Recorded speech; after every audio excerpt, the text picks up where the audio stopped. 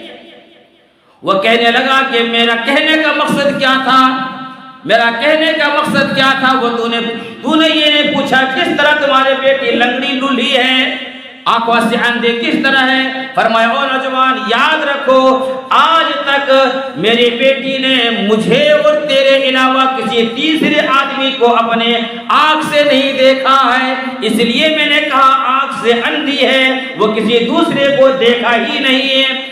آج تک میری بیٹی نے کسی کانوں کے اندر کوئی غلط چیز سنا ہی نہیں ہے، اس لیے میں نے کہا کہ کانوں سے بہری ہے۔ آج تک میری بیٹی نے زبان سے غلط نہیں بولی ہے، آج تک میری بیٹی نے زبان سے کچھ غلط نہیں بولی ہے، زبان کے اندر کوئی حرام لقمہ نہیں لیا ہے، اس لیے میں بولا کہ وہ گونگی ہے، حرام کی طرف میری بیٹی کبھی چلی نہیں ہے، اس لیے میں کہا پاؤں سے، ہاتھوں سے اور پاؤں سے لولی لنگڑی ہے۔ تو میرے عزیز دوستو، جب اتنا بڑا ایسے تقوی والا آدمی جو ایک سیب معاف کرانے کے لیے گئے اور ایسی لڑکی سے شادی ہو گئی جنہوں نے اپنی پوری زندگی کے اندر اپنے شوہر اور اپنے باپ کے علاوہ کسی کو دیکھا نہیں، آنکھوں سے کبھی غلط دیکھا نہیں، زبان سے کبھی غلط بولا ہی نہیں، کان سے کبھی غلط سنا ہی نہیں، ہاتھ سے کبھی کیا حرام چیز کو پکڑا ہی نہیں، پاؤں کبھی حرام کی طرف چلا ہی نہیں، پھر اس کے پیٹ سے ایسے ہیرا پیدا ہوا۔ میرے دوستو یہ کون ہے؟ امام ابو حنیفہ رحمۃ اللہ علیہ کی ماں اور باپ ہے۔ آج امام ابو حنیفہ رحمۃ اللہ علیہ دنیا کے اندر کروڑوں آدمی اس کے تقلید کرنے والے ہیں۔ عزیزان ملت، جب آنکھوں کی حفاظت ہوتی ہے تو اس کے پیٹ سے ایسے ایسے ہیرے پیدا ہوتے ہیں۔ اس لیے عزیزان ملت، آنکھوں کی حفاظت ضروری ہے۔ آنکھیں اگر حفاظت ہو گئی تو ہمارا سب کچھ حفاظت ہے۔ یہ جب اللہ کے رسول صلی اللہ علیہ وسلم نے حضرت حجر ابن کعب رضی اللہ تعالیٰ عنہ فرماتے ہیں، ایک مرتبہ اللہ کے رسول صلی اللہ علیہ وسلم ممبر کے کہا کہ ہم لوگوں کو کہا کہ ممبر پر قریب ہو جاؤ۔ جب ممبر کے قریب ہو گئے، اللہ کے رسول صلی اللہ علیہ وسلم محراب کے پہلے سیڑھی پر رکھا قدم تو فرمایا آمین، جب دوسرے قدم پر رکھا پاؤں تو فرمایا آمین، جب تیسرے پر رکھا تو فرمایا آمین۔ جب خطبہ سے فارغ ہو گئے، ہم نے پوچھا کہ اللہ کے رسول آج تک کبھی آپ نے ایسا نہیں کیا کہ پہلے ممبر پر محراب پر اگر آپ قدم رکھے تو آمین، پھر دوسرے پر آمین، پھر تیسرے پر آمین؟ کیا بات ہے! یاد رکھو میرے عزیز دوستو، اللہ کے نبی علیہ الصلوۃ والسلام نے کیا فرمایا؟ ابھی جبرائیل امین آئے تھے اور فرمایا ہلاک ہو جائے وہ آدمی، برباد ہو جائے وہ آدمی جس کے رمضان المبارک کا مہینہ آئے اور اللہ اس کو معاف کر کے وہ جنت کے اندر نہ چلا جائے۔ میں نے کہا آمین۔ جب دوسرے سیڑھی پر قدم رکھا تو فرمایا ہلاک ہو جائے وہ آدمی جس کے ماں باپ بڑھاپے پر آ جائے اور اولاد اس کو خدمت کر کے وہ اولاد جنت میں نہ چلا جائے۔ میں نے کہا کہ آمین۔ اور عزیز دوستو، تیسرے فرمایا کہ ہلاک ہو جائے وہ آدمی، برباد ہو جائے آدمی، تباہ ہو جائے وہ آدمی جہاں نبی پاک صلی اللہ علیہ وسلم پر کے نام آئے اور صلی اللہ علیہ وسلم یعنی درود نہ پڑھے۔ میں نے کہا آمین۔ کتنے اللہ کے نبی علیہ السلام کو میرے عزیز دوستو طائف کے اندر پتھر مار کر لہو لہان کر دیا، لیکن بد دعا کے لیے ہاتھ نہیں اٹھے۔ فرشتوں نے کہا کہ اللہ کے رسول آپ ان کے لیے بد دعا کریں، ہلاک کر دیں گے، لیکن اللہ کے رسول نے بد دعا نہیں دی۔ اکاس کے منڈی کے اندر اللہ کے رسول کو مارا گیا لیکن بد دعا نہیں دی۔ کعبے کے اندر نماز پڑھ رہے ہیں، سارے اونٹ کے اوجھڑی اللہ کے رسول کے اوپر رکھ دیتا ہے، لیکن کبھی اللہ کے رسول نے بد دعا نہیں کی۔ عزیزان ملت، جب آئی باری رمضان کا کہ اگر وہ نوجوان جو 11 مہینے کے اندر گناہ کر لیا ہو، گناہ کر کے اپنے بوجھ بنا لیا ہو اور آج یہ رمضان المبارک کے مہینے کے اندر اللہ سے توبہ استغفار بھی نہ کرے، نماز روزہ نہ کرے، تو بتائیے پھر وہ کون سے مہینہ آئے گا، وہ کون سی رات آئے گی، وہ کون سا دن آئے گا؟ اس لیے میں نے کہا آمین۔ اس لیے عزیزان ملت یہ بڑا بابرکتوں والا مہینہ ہے۔ اللہ تبارک و تعالیٰ نے ہمیں جو دیا ہے وہ سارے کے سارے چیز سینئر دیا ہے۔ اب دیکھ لو، دنوں کے اندر اگر جمعہ سردار ہے، دنوں کے اندر ہفتے کے اندر جو 7 دن آتے ہیں یہ جمعہ، یہ تمام دنوں کے اندر سردار ہے، یہ اسی امتی کو ملی ہے۔ عزیزان ملت جتنے آسمانی سے 4 کتابیں اور جو صحیفے نازل ہوا ہے اس میں سب سے جو مضبوط کتاب ہے، جو اللہ کی کتاب ہے، وہ کیا ہے؟ وہ قرآن ہے، وہ ہمیں ملی ہے۔ 1.25 لاکھ انبیاء علیہ السلام اس دنیا کے اندر مبعوث ہوئے ہیں، ان تمام نبیوں میں جو سینئر نبی ہے جناب محمد عربی صلی اللہ علیہ وسلم، وہ ہمیں ملی ہے۔ عزیزان ملت اسی طرح تمام راتوں کے اندر جو سردار ہے، شب قدر ہے، وہ 1000 مہینوں سے بہتر ہے، وہ رات ہمیں ملی ہے۔ تمام مہینوں کے اندر جو افضل والا مہینہ رمضان ہے وہ ہمیں ملی ہے، اور تمام امتیوں میں جو سب سے بہترین امت کہا ہے وہ ہمیں اس امت کو کہا ہے۔ لیکن پھر بھی میرے عزیزان ملت اگر ہم اللہ تبارک و تعالیٰ سے توبہ نہ کر لیں، اللہ تبارک و تعالیٰ سے توبہ استغفار نہ کر لیں، تو بڑی ہماری اور آپ کی ہلاکت اور بربادی، اور پھر کون سے دن آئے گا، وہ کون سے مہینہ آئے گا جس میں ہماری بخشش ہوگی۔ اس لیے عزیزان ملت کل سے انشاءاللہ تراویح شروع ہو جائے گی، نمازوں کا اہتمام کریں اور روزوں کا اہتمام کریں، تراویح کا خاص خیال رکھیں۔ یہ نہیں 4 رکعت پڑھے بھاگ گئے، 8 رکعت پڑھے بھاگ گئے، 20 رکعت تراویح پڑھنے کا ہے، یاد رکھو۔ ایسے ویسے چکر میں مت پڑھو، 20 رکعت تراویح ہے اور جماعت سے پڑھنے کا ہے، اس کا خاص خیال کریں۔ تراویح کے اندر کھیل تماشا نہ کریں کہ 1 رکعت ادھر پڑھیں گے، دوسری رکعت سے باتیں کریں گے، بات کرتے کرتے آگے مل جائیں گے۔ میرے عزیز دوستو، یہ تھوڑی سی دیکھ لو کیسے کیسے اس دنیا سے انسان جا رہے ہیں۔ یہ غنیمت سمجھو، لاکھوں آدمی تھے اگلے رمضان میں اور ابھی نہیں ہے، نہ جانے پھر ہمیں اور آپ کو موقع ملے گا نہیں ملے گا۔ اس لیے تراویح کو، روزے کو، افطاری کو، اور خاص کر کے میرے عزیزان ملت افطاری کے وقت جب افطاری رکھا جائے اس وقت سب کام چھوڑ کر 5 منٹ پہلے اللہ تبارک و تعالیٰ سے دعا کرو، اس وقت دعا قبول ہوتی ہے۔ اللہ تبارک و تعالیٰ سے دعا ہے اللہ رب العزت ہمیں اور آپ کو کہنے سننے سے زیادہ عمل کی توفیق عطا فرمائے۔ وما توفیق الا باللہ۔